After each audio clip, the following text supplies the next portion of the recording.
Hey everyone, स्वागत है आप सभी का रक्षा अनप्लग्ड पर। बात करने वाले हैं डब्बा के व्लॉग के बारे में। और हाँ भाई, कल मैंने बोला था पॉडकास्ट में कि अभी तक डब्बा का व्लॉग नहीं आया है, उस पर थोड़ी बहुत हमने हंसी मजाक किया था। तो तब तक आ चुका था डब्बा का व्लॉग जब तक मेरा पॉडकास्ट गया है। तो मैंने रिकॉर्ड पहले कर लिया था यार, एडिटिंग पोस्टिंग इसमें टाइम जाता है, तो तब तक आ गया था। मैडम का भी आ गया था। तो अभी मैडम का तो मैंने नहीं देखा है, लेकिन साहिबा का देखा है, उस पर डिस्कशन करेंगे। और एक चीज़ और मुझे क्लियर करनी है कि लास्ट वाला जो मेरा पॉडकास्ट है उसके थंबनेल पर जो चिपिका मैडम है उनकी फ़ोटो ना काफ़ी लोग बोल रहे थे कि माधुरी दीक्षित जैसी लग रही है। और माधुरी दीक्षित की फ़ोटो क्यों लगा दी आपने? बट अगर आप जाकर देखोगे कीज़ा का जो वो पोस्ट है जिसमें मैडम और कीज़ा ने पोज किया हुआ है, तो मैडम थोड़ा थोड़ा सा मैडम के जो फीचर्स है ना वहाँ पर लग रहे हैं। मतलब उन्होंने हेयर स्टाइलिंग और जो सब वो किया है मेकअप, और उनकी जो साइड वाली जो प्रोफाइल थोड़ी सी दिख रही है ना, मतलब वो क्लियरली सामने से फ्रंट फेस नहीं है, थोड़ा सा ऐसा फेसिंग टाइप का है कि साइड वो देख रही हैं। तो वो ना थोड़ी थोड़ी माधुरी दीक्षित जैसा लग रहा है। और जब हम लोग उसमें थोड़े बहुत फिल्टर लगाते हैं, एडिटिंग वगैरह करते हैं ना, तो वो जब सॉफ्टवेयर पकड़ता है ना, तो वो अगर रिजेंबल कर रहा है ना फोटो, तो फिर वो वैसी बना देता है। ऐसा हो रहा था कई बार, तो वो माता जी की फोटो पर लगा दे रहा था माधुरी दीक्षित जैसा फेस। तो वो होता है एआई के साथ, ये थोड़ी बहुत प्रॉब्लम्स हैं। पर ठीक है यार, ये सब तो चलता रहता है। आप तो समझ गए ना कि हम किसकी बात कर रहे हैं, बस काफ़ी है। चलिए अब बात करते हैं डब्बा के ब्लॉग के बारे में। तो डब्बा का ब्लॉग आया, लेट लतीफ़ आया, देर आया दुरुस्त आया, आ गया। तो इसमें सबसे पहले ये बताती हैं, ये वहीं से स्टार्ट करती हैं चांद रात के बाद से ही कि बारिश हो रही थी, वहीं से ये स्टार्ट करती हैं कि बारिश बहुत हो रही है, ठंडक हो गई है, लाइट चली गई है सब जगह। और अब हम जा रहे हैं बाज़ार, क्योंकि कुछ कुछ शॉपिंग करनी है। बारिश हो रही है लेकिन ईद की तैयारी भी तो करनी है, जिसके लिए हमें मार्केट जाना है। तो बहन, आपकी जो ईद की तैयारी है वो तो ना जाने कब से चल रही थी। और चूड़ियाँ लेने ये जो निकली हैं, तो चूड़ियाँ तो ये पहले भी ले चुकी थी। मतलब ऐसा कुछ होता है क्या कि उस रात को ही लेना ज़रूरी है? आप जितने भी लोग देख रहे हो, अगर आपको इसकी नॉलेज हो तो आप कमेंट सेक्शन में बताना, क्या ऐसा होता है कि चूड़ियाँ चांद देखने के बाद उसी रात को, चाहे कुछ भी हो, उसी रात को ही लेना ज़रूरी होता है, या मतलब शॉपिंग पहले से करके भी रखते हैं? क्योंकि मुझे तो ऐसे ही लगा कि कंटेंट निकालना है, बनाना है, और रात में ये निकल गए। क्योंकि मुझे उस रिवाज के बारे में पता नहीं है। अगर ऐसा है तो मैं ज़रूर वहाँ पर माफ़ी मांगना चाहूँगी। तो ऐसा ये कहती हैं कि रात में, क्योंकि ईद की तैयारियां करनी है तो हम निकलते हैं। तो ईद की तैयारियां तो इनकी ना जाने कब से ही चल रही हैं, इनकी पूरी ना हो पाई। ईद ईद के दिन तक इनकी पूरी नहीं हो पा रही थी। फिर ये बहुत सारा सामान खरीद कर भी लाई हैं वहाँ से बच्चों के लिए, जो कि ईदी में ये देने वाली हैं बच्चियों को। वो ठीक है भाई, सामान देखो, बच्चों को पैसे से ज़्यादा सामान और गिफ्ट्स वगैरह का ज़्यादा रहता है। उनको पैसे, वैसे भी उनको पैसे उनके हाथ रहते नहीं है, मम्मी पापा उनके रख लेते हैं कि छोटा बच्चा है, वो कहाँ ही गिरा आएगा, वो भी कर आएगा। तो वो सब ठीक है कि वो करते हैं। बट ये सारा सामान मैडम चाहती तो मुंबई से भी ला सकती थी। जब इतना पोटली भरकर सामान लेकर चली थी मुंबई से, ऐसा पूरा खचाखच सामान भरकर लेकर चली थी, तो गिफ्ट्स भी वहाँ से ले आती, थोड़ी मतलब अच्छी चीज़ें ले आती बच्चों के लिए। अब यहाँ से तो आपको पता ही है कि यहाँ पर किस तरीके का सामान मिलता होगा और किस रेंज में मिलता होगा। तो पैसे हर जगह बचाने हैं साहिबा जी को, है ना। फ़नी भी आगे कुछ ऐसा कर रहा था, हम मतलब स्टेप बाय स्टेप पढ़ेंगे आगे, तो उस पर डिटेल में जाएंगे। तो ये लोग निकलती हैं मार्केट में, और जाकर जो है ये लोग चूड़ी वगैरह ख़रीदना स्टार्ट करती हैं। और वहाँ पर फिर ये चली जाती हैं ईयर लेने, और कहीं वो अंगूठियाँ वगैरह देखने लगती हैं, रिंग्स देखने लगती हैं। तो वो भी ये ऑलरेडी ले चुकी थी। मतलब इनकी शॉपिंग एंड एंड तक ख़त्म ही नहीं हो रही है। जो चीज़ ले चुकी है वो दोबारा लेना है, जो चीज़ खरीद ली है नहीं, हम दोबारा देख ले रहे हैं। इतना सामान भर लेते हैं ये लोग सिर्फ कंटेंट की वजह से। और इधर पर मैंने एक चीज़ नोटिस की है, जब वो, आप लोग देखना जाकर, मैं ज़्यादा होगा तो कम्युनिटी पर लगा दूंगी। तो ये लोग ना शॉपिंग करने जब गए हैं, तो वहाँ पर जो ये रिंग्स दिखा रहा है ना बंदा, कि देखो ये सोने की रिंग है, अम्मा सोने की रिंग खरीद लो, है ना, तनिष्क वाली रिंग है, ये वाली रिंग है। तो वहाँ पर आप देखना, जो साहिबा है वो हंसने लगती है, और हंसकर ना फनी को फ्रेम में लेना चाहती है। तो वो ढूंढती है कि फनी कहाँ है, फनी पीछे खड़ा होता है, और वो घूमकर फनी से रिएक्शन लेना चाहती होती है। उसी वक्त एक चीज़ कैप्चर हुई है। फनी ना जो लेडीज़ वाला आता है ना, बिकनी एरिया और जो अंडर आर्म्स वगैरह क्लीन करने के लिए एक रेज़र आता है ना, लड़कियों वाला छोटा वाला रेज़र, जो अंडर आर्म्स और बिकनी एरिया के लिए ही स्पेसिफिक बना होता है, वो देख रहा होता है। और उस पर क्लियरली लड़की की फोटो होती है, मतलब क्लियरली लड़की विद अंडर आर्म्स वो क्लीन करते हुए बनी होती है उस पर। और ये उसको पता नहीं क्यों देख रहा था, घूर रहा था, और घूरने के बाद, देखने के बाद किसी और से कुछ पूछ भी रहा था, क्योंकि उसकी नज़रें कहीं और थी, साहिबा इधर थी। काफ़ी लोगों को ये लग सकता है, अगर मैं वो कम्युनिटी पर पोस्ट शेयर करूंगी, कि वो साहिबा की तरफ देख रहा है, शायद साहिबा ने उससे कहा होगा कि ये ले लो। बट ऐसा नहीं है, साहिबा के हाथ में कैमरा है, वो घुमा रही है फन्नी की तरफ, और फन्नी किसी और की तरफ ही देखकर ये मतलब देख रहा है। मतलब ईद वीद पर ये सब तो नहीं लेने का प्लान है, मतलब साहिबा को ये गिफ्ट विफ्ट करना चाह रहा था, क्या करना चाह रहा था मुझे नहीं पता। बट ये बहुत, मतलब मुझे बहुत ही हिलेरियस लगा कि ये कर क्या रहा है भाई। मतलब जेंट्स और लेडीज़ में अलग ही समझ में आ जाता है। और मतलब तुम क्या ही देख रहे हो वहाँ पर। फिर उसके बाद ये लोग घर पहुँचते हैं, सब ये काम वाम कर रही होती हैं, लाइट चली जाती है तो प्रॉब्लम होने लगती है इन्वर्टर की। तो ये लोग डिसाइड करते हैं कि साहिबा और जो बच्चा है यानी कि बेबी फेदर और जो लहर है वो जाएगी पेटी खाला के घर में, क्योंकि यहाँ पर लाइट की प्रॉब्लम है, लाइट चली गई है, दोनों इन्वर्टर बोल गए हैं, ऐसा कुछ ये लोग बोलते हैं। और जब ये पहुँचते हैं पेटी खाला के घर तो वहां पर भी ऑलरेडी सब कुछ जा चुका होता है, सब कुछ यानी कि पंखा वगैरह वहां नहीं चल रहा है। तो भाई ये बताओ कि जब यहाँ भी नहीं कुछ चल रहा है, वहां भी कुछ नहीं चल रहा है, तो इससे अच्छा तो आप अपने ससुराल में रह लेते, पेटी खाला के घर जाने की क्या जरूरत थी। लेकिन जरूरत थी किस चीज की जरूरत थी? जरूरत ये थी कि जो ये सामान खरीद कर लाई थी मार्केट से, तो 2-4 मिनट का व्लॉग उसमें इंक्लूड हो सकता था। अगर ये सामान खोलकर दिखाती कि देखो मैं ये पर्स लाई हूँ, बच्चों को देने वाली हूँ, देखो ये परफ्यूम है, देखो ये छोटा क्लच है, ये है, वो है, चिमटियाँ वगैरह जो भी हेयर एसेसरीज जो भी ये लेकर आई थी, वो इनको दिखाना था बेसिकली व्लॉग में, जो कि उस घर में नहीं दिखा पा रहे थे क्योंकि लाइट वगैरह सब चली गई थी। इनको शायद ये लगा होगा कि वहाँ पेटी खाला के घर में बैठकर दिखाएंगे, एटलीस्ट पंखा तो चल रहा होगा, लेकिन वही सेम यहाँ रहा, पंखा नहीं चल रहा था, लाइट में ही इन्होंने फिर वो पूरा शूट किया। तुरंत जो लहर है वो पूरी पन्नी ऐसे करके उड़ेल देती है और फिर उसमें से निकाल कर ये सामान दिखाने लगती है। 3-4 मिनट इनके वहाँ निकल जाते हैं। अब जो पेटी खाला है वो सब कुछ बना चुकी थी, खाना पीना सब उन्होंने रेडी कर लिया था, क्योंकि उनको पता है कि जिम्मेदारी उनको ही निभानी है, वो अकेले की है। मैडम यहाँ पर शॉपिंग करने चूड़ियाँ लेने चली गई थी, तो वो जो है नहीं कर पाई। अब पेटी खाला भी तो चूड़ी लेने जा सकती थी ना, बट वो नहीं गई। तो यही चीज़ें हैं जो कन्फ्यूज़ करती हैं कि भाई रिवाज है या फिर इनको करना ही है, ये ब्लॉग के लिए ही करना है। तो पेटी खाला खाना वाना बनाकर और वो ना अपना जाप कर रही थी, जो भी बोला जाता हो, वो हम लोग क्या जाप जाप करना बोलते हैं इसको। तो वो कर रही थी, वो मतलब माला वो लिए हुए थी। बच्चा जब आया है ना तो वो उस चीज़ को उससे खेलने लगा है। तो देखा जाए तो ये पेटी खाला के घर पहुंची थी उनको डिस्टर्ब करने एक तरीके से, क्योंकि जब उनके इबादत का, उनके जो दुआ करने का टाइम था, उसको इन्होंने वहाँ पर थोड़ा सा ख़राब कर दिया, क्योंकि वो खाना वाना सब बनाकर बैठ चुकी थी यही सोचकर कि हम ये सब कंप्लीट कर देते हैं, खीर बना देते हैं, जो भी बनना है वो बना देते हैं और उसके बाद भाई हम अपना पूजा पाठ में लग जाते हैं। तो ये उसमें भी इनका जो है खलल डालने पहुंच जाती है। फिर उसके बाद ये ईद वगैरह का दिन आता है, सब अपना अपना लग जाते हैं, फन्नी अपना चला जाता है, पहले मस्जिद जाता है, फिर एक जगह और जाता है। अब मैडम ने क्या किया है, मैडम ने वो छोटा सा क्लिप भी दिखाया है जो कि कब्रिस्तान का है। मैडम उसमें लाइन ऐड करती है कि अब जिनसे हम ईदी लेते थे वो अब मतलब यहाँ उनसे मिलने के लिए कब्रिस्तान आना पड़ता है। मुझे नहीं लगता कि इस चीज़ की नीड थी, लेकिन इन लोगों की आदत पड़ चुकी है कि हर एक चीज़ हमें दिखानी ही दिखानी है। मतलब इनको टाइम मैनेजमेंट करना है कि इतने मिनट का तो व्लॉग हमें डालना ही डालना है, तो उसमें हम क्या क्या दिखा सकते हैं, कितने कितने मिनट से ये चीज़ें कवर हो जाएंगी, किससे एंगेजमेंट बढ़ जाएगा, किससे जो है हमारे वॉच आवर्स कंप्लीट होंगे, है ना। तो वो स्पेसिफिक इतने मिनट का इनको डालना ही डालना है, तो ये मैनेज करके चलते हैं। तो ये साहिबा ने जानबूझकर डाला, ये मुझे लगता है करने की ज़रूरत नहीं थी। फन्नी भी जब इबादत करने गया है तो वहाँ पर भी वो किसी को कैमरा पकड़ाता है, कभी हाथ में लेता है, फिर सबसे गले मिल रहा है वो भी शूट कर रहा है, कभी हाथ में लेकर कैमरा वो गले मिल रहा है, कभी किसी को देकर कैमरा गले मिल रहा है।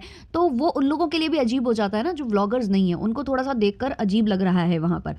उसके बाद होता क्या है कि यहाँ पर अब खाना पीना बनना इनका स्टार्ट होता है। ये सब कंप्लीट होने के बाद खाना पीना जब बनना स्टार्ट होता है तो साहिबा कंफ्यूज करती हैं अपनी सासू माँ को। मतलब साहिबा को तो ऐसा लगता है कि कुछ पता ही नहीं है, बचपन से कुछ देखा ही नहीं है, बचपन से ही वो मतलब ऐसे जी हैं कि जब वो बेड से उतरती थी तो कोई चप्पलें उनके पैरों में लगा देता था सीधे, कि भाई जो राजकुमारी हैं उनके पैर जो है ज़मीन में ना पड़ जाए। तो मैडम ने देखा ही नहीं है कि सेवइयाँ कैसे बनती हैं, कौन सी सेवइयाँ का रेसिपी क्या है, उनको कुछ नहीं पता है। उनकी सास बनाने आई हैं, उनसे सीख रही हैं और उन्हीं से कह रही हैं कि आप ये घी में क्यों तल रही हो, ये पानी में तलेगी कि घी में तलेगी, अब उनको कंफ्यूज कर रही है। तो ये ऐसे लोग होते हैं, काफ़ी होते हैं, जिनको पता भी नहीं होता है और उनको कहानियाँ भी करनी है, उनको किसी को टोकी भी लगानी है।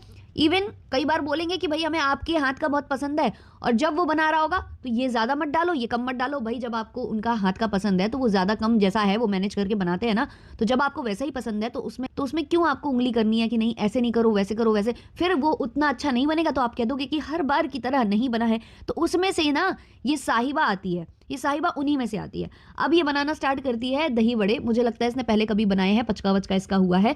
तो फन्नी बोल रहा है कि बना रही है दही बड़े, अपनी अपनी रिस्क पर बना रही है, किसी से हाथ लगवाना नहीं वो बोल रहा था। अब अच्छे बने चाहे बुरे बने वो तुम्हारा दोष होगा। अब फन्नी ने ये क्यों बोला होगा, फन्नी ने ये इसलिए बोला होगा कि जैसे ये बर्तनों पे दोष डालती है ना, कभी कह देती है कि वही कढ़ाई की खराबी होगी, कभी कह देती है पनीर खराब, पनीर अच्छा ही नहीं आ रहा आजकल, वैसे ही जब कोई इसके अगल बगल खड़ा हो जाता होगा ना तो ये दोष उस पर रख देती होगी कि इसने यहाँ पर हाथ लगाया है, इसने ये चीज़ की थी ना, इसलिए मेरी रेसिपी खराब हो गई। फन्नी के ऊपर भी दोष रख चुकी होगी, कभी फन्नी ने हेल्प कर दी होगी, तो इसलिए उसने बोला यहाँ पर कि जो तुम बना रही हो ना इसमें किसी का हाथ तो तुम लगवाना मत। और अगर फिर अच्छा बनता है तो तुम्हारा, और बुरा बनता है तो तुम्हारा नाम आएगा। तो ऐसा कुछ वो बोल देता है। उसके बाद कुछ बच्चे वगैरह मिलने आते हैं, एक लड़का आता है इनसे मिलने। अब ये पहले उसको 10 का नोट देता है फन्नी, फिर उसको 20 का नोट देता है। हालांकि देखो फन्नी की जो हैसियत है उस हिसाब से वो सही कर रहा है, तो पहले 10 का देता है, फिर 20 का देता है, फिर आखिर में कहता है अब मैं जो नोट निकालने वाला हूं ना, अगर ये तुमने नहीं लिया तो फिर ईदी भी नहीं मिलेगी, ऐसा कुछ ये वहां पर बोलता है। फिर बच्चा वो चुपचाप 100 रुपए का नोट ले लेता है। मुझे थोड़ी सी अजीब बातें ये लगती है कि जो नीडी हैं, मतलब जो जिनको ज़रूरत है, जिनके मतलब मुझे नहीं लगता कि हर कोई उनको ऐसे 500-500 के नोट बांटता होगा, बट आपके घर में ये आम बात है। बट होता क्या है ना कि वही जो हम लोगों के यहाँ बोला जाता है ना, ज़्यादातर आम बोलचाल की भाषा में कहते हैं कि पैसा पैसे को पकड़ता है। तो जब आप पैसे वाले के पास खड़े होगे ना, तो आप उसको 10-20 रुपए नहीं दोगे, आप उसको 500 की ही नोट दोगे, 1000 रुपए दोगे उसको, 1000, 1500, 2000 ऐसे ही दोगे आप कभी उसे 100, 50 या 10-20 की नोट नहीं पकड़ाओगे, ये फैक्ट है। और अगर आप किसी गरीब के पास होगे ना, तो आप उसे 10-20 भी दोगे तो ये दिखाकर दोगे कि भाई ये भी तुम्हारे लिए बहुत ज़्यादा है। तो ये चीज़ मुझे इनके व्लॉग्स में बहुत ज़्यादा नोटिस होती है। ऊपर से सबसे गंदी आदत इन लोगों की, वैसे तो ये लोग हाई सोसाइटी वाले बनते हैं, हर एक चीज में ये अपने आप को अव्वल दिखाने की कोशिश करते हैं, बट जब पैसे देने की बात आती है ना, तो कैमरे पर बकायदे ही वो गड्डी दिखाएंगे, नोट दिखाएंगे, कितने नोट दे रहे हैं वो भी दिखाएंगे। जैसे कि मैंने जनाब के व्लॉग में भी देखा, जब वो गड्डी दे रहे थे अपनी मम्मी को, वो जो 5-5 हजार के 15,000 रुपए जब वो दे रहे थे अपनी मम्मी को, तो उसमें उन्होंने गड्डी को थोड़ा सा ऐसे फैला कर रखा था कि कई नोट हैं इसमें, ये दिखाने के लिए, और कैमरे पर उसको फ्लॉन्ट किए जा रहे थे, और उस पर उन्होंने बोला भी 5-5-5 तुम लोगों के लिए हो जाएगा ना, कम तो नहीं है। तो ये चीज़ मुझे अजीब लगती है कि आपको दिखाना क्या है। आपकी ऑडियंस जानती है आप पैसे वाले हो, आपको ये सब चीज़ें फ्लॉन्ट करने की क्या ज़रूरत है। अगर आप दे रहे हो तो उसको अच्छे से ना लिफाफे में रख कर दो, जैसे कृष्णा ने दिया, बच्चे को दिया कृष्णा ने वो जो गिफ्ट, उसकी पहली ईदी दी, और साहिबा को भी उसकी पहली ईदी दी कि एज अ मॉम आपकी ये पहली ईदी है। तो वो जो भी लेकर आया था तो उसने बहुत अच्छे से दी। एक तरीका होता है ना देने का कि लिफाफे में रख कर दो, फिर लिफाफे में आप 50 भी रख के दो, 100 भी रख के दो, वो बुरे नहीं लगते। अब आप फ्लॉन्ट कर रहे हो, कैमरे पर दिखा रहे हो, ऑडियंस भी देख रही है, ऑडियंस भी समझ रही है कि आप वहां दे रहे हो 500 जहां आपको लगता है। जैसे उस लड़के से तो आपने सीधे सीधे बोल दिया कि अब अगर तुमने इतने नहीं लिए तो इसके आगे ईदी भी नहीं है, हम देंगे ही नहीं। और दूसरे वही बच्चे जो मिल रहे हैं उनको आप 500-500 रुपए दे रहे हो, तो ये चीजें थोड़ी अजीब लग जाती हैं। या तो आप कैमरे पर फिर दिखाओ नहीं ये सारी चीजें। फिर उसके बाद इनके घर में कुछ गेस्ट आते हैं, बच्चियां आती हैं, तो उनको ये देती हैं वो सारे गिफ्ट्स निकाल निकाल के जो ये खरीद कर लेकर आई थी। अब उसमें शायद 500 रुपए यहाँ पर बच्चों को दिए या नहीं, मुझे इतना ज्यादा मतलब याद नहीं आ रहा है, क्योंकि वो मैंने स्क्रीनशॉट नहीं निकाला हुआ है। अच्छा, साहिबा के घर में जो आई थी महिला, जो कि बच्चों को लेकर आई थी, जिनको गिफ्ट्स वगैरह दिए साहिबा ने, तो वहां पर साहिबा कहती हैं कि हमें उतने अच्छे से काम आता नहीं था, अब हम धीमे धीमे सीख रहे हैं, कर रहे हैं। हाँ, ऐसा होता है, जब आपके पास पैसे नहीं होते हैं तो आपको सारा काम आता है। आप शुरुआती व्लॉग में सारा काम करके दिखाते हो, रोटियां बेलने से, सेकने से लेकर पूरा खाना बनाने से, एक्सपर्ट की तरह बनाना आप करते हो। फिर जैसे ही आपके पास पैसा आना चालू होता है तो आप काम भूलने लगते हो, फिर आप भूल ही जाते हो, आप कह देते हो कि अब मुझे आता ही नहीं है। आप बिल्कुल वो पट्टा लगा लेते हो कि नहीं नहीं नहीं, ना मुझे इस साइड देखना है ना इस साइड देखना है, मुझे आता ही नहीं, आता ही नहीं मुझे।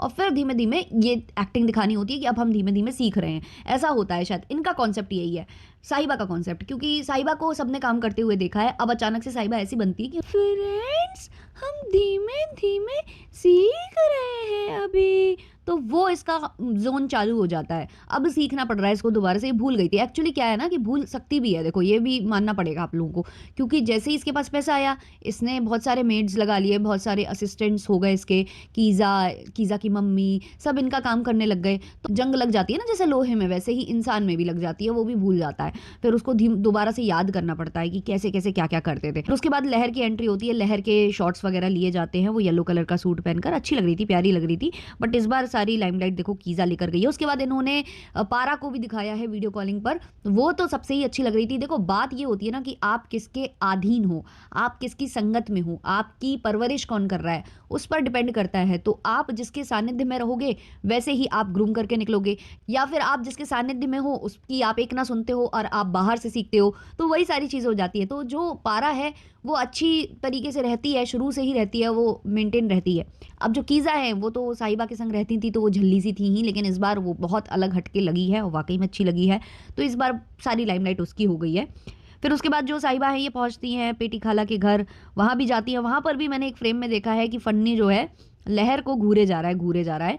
फिर उसके बाद पेटी खाला के घर में ये लोग खाने वाने बैठ जाते हैं। पता नहीं ये लोग कितना खाते हैं, मुझे लगता है फन्नी ने घर में भी पूरा माल मसाला खाया है। उसके बाद आकर ये यहाँ पर पेटी खाला के घर में भी खाने में जुट गया। अब पता नहीं खाते ही रहते हैं ये लोग, कैसे मतलब इतना सारा खा लेते हैं। साहिबा भी समोसे वगैरह जाने क्या क्या लेकर पहुंची है भाई, इन लोगों का खाना ही नहीं खत्म होता। उसके बाद ये लोग नानी के घर पहुंचते हैं। अब नानी के घर पर भी वही सेम चीज़, नानी फेदर को कुछ और देंगी, बाकी लोगों को कुछ और देंगी, 20 रुपए है ना, तो वो इनका दिखता है कैमरे पर और चीप लगता है ये, मुझे तो लगता है यार। उसके बाद नानी से बातचीत ये कर रही होती है, नानी से बोलती है घर चलो, तो नानी कहती है अब इतना लेट हो गया, अब मैं क्या घर वर जाऊंगी। अच्छा, इधर पर कैमरा चालू था और नानी का पूरा पूरा मन है कि वो साहिबा के साथ जाना चाहती हैं। वो काफ़ी टाइम से फ़ोन वगैरह कॉल वगैरह कर रही हैं इनको कि मुझे ले जाओ, मुझे ले जाओ। ये तो बात फैली थी मार्केट में, काफ़ी लोगों ने ये बताया था जो इनके करीबी हैं, लेकिन साहिबा के साइड से तो ये सारी बातें आई नहीं थी। साहिबा ने ये ज़रूर कहा था कि हम जब ईद पर जाएंगे तो फिर नानी को ले आएंगे, ऐसा ये बोल चुकी हैं, ऐलान कर चुकी हैं। अब शायद ये नानी को बात पता है नहीं पता है, नानी इस कन्फ्यूजन में थी, डाउट में थी कि मुझे ले जाया जाएगा या नहीं ले जाया जाएगा। तो नानी जो है धीमे से पूछ लेती हैं कि तुम्हारे साथ चलूँ या नहीं चलूँ। अब ये चीज़ मैंने जब सुनी तो वो मुझे फील हुआ कि उन्हें अभी तक ये क्लियर नहीं था कि ये ले जाने वाली है या नहीं ले जाने वाली है, और उनकी जाने की इच्छा है। अब यहाँ पर कितनी नानी इनसे फ्री है ना, वो बात पता चलती है। देखो, नानी पूछ रही हैं कि लेकर जाऊंगी, चलूं तुम्हारे साथ, मैं तुम्हारे साथ चलूं, मुंबई के लिए पूछ रही हैं वो। अगर वाकई में इतना मतलब इनके बीच में कोई बाउंड्री नहीं होती, इनके बीच में ऐसा कोई वो नहीं होता कि लाइन नहीं ड्रॉ होती इन दोनों के बीच में, तो नानी ये बोलती कि इस बार मैं तुम्हारे साथ चलूंगी। लेकिन नानी ने पूछा कि मैं तुम्हारे साथ चलूं कि ना चलूं, ये पूछना ही अपने आप में बहुत कुछ बता रहा है। और वहां पर जो साहिबा ने आंसर दिया है ना कि हाँ, तो वो समझ में आ रहा था कि साहिबा भी इरिटेट हुई है कि ये तुमने कैमरे पर क्यों पूछा।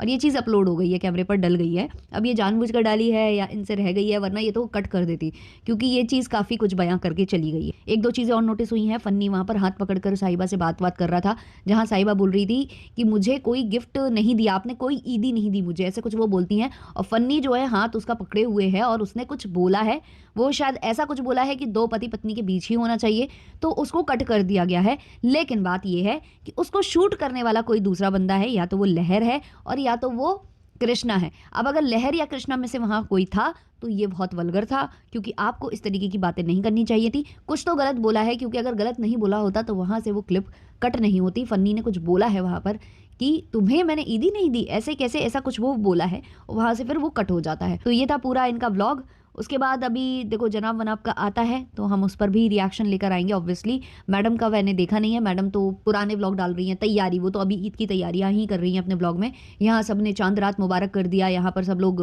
हैप्पी ईद वगैरह सब कर चुके हैं, ईद मुबारक कर चुके हैं, और मैडम अभी ईद की तैयारियों में ही लगी हुई हैं। तो मैडम तो भाई बहुत ज़्यादा दानवीर हैं, मैडम तो दानवीर कर्ण बनी पड़ी हैं। तो खैर उन पर अलग से बनाएंगे पॉडकास्ट। तो चलिए मिलते हैं जल्दी नेक्स्ट पॉडकास्ट के संग। अच्छा लगा हो तो लाइक शेयर सब्सक्राइब हाइप कर देना। तब तक के लिए बाय बाय।